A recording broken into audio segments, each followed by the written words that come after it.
কসম আল্লাহর, সেদিন আমার আল্লাহর রহমত ছাড়া বাঁচার কোনো উপায় নাই, বাঁচার কোনো উপায় নাই।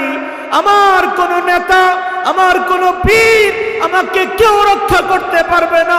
সেদিন যিনি আমাকে রক্ষা করার মালিক, চিৎকার করে বলুন তিনি কে? আল্লাহ পাক বলেন, ইল্লা মান রাহিমাল্লাহ। চিল্লায় বলি আল্লাহু আকবার। সেদিন আল্লাহ ছাড়া রহম করার কেউ নাই। নবীজি বলেন, একজন একজন করে আল্লাহ ডাকতে থাকবে।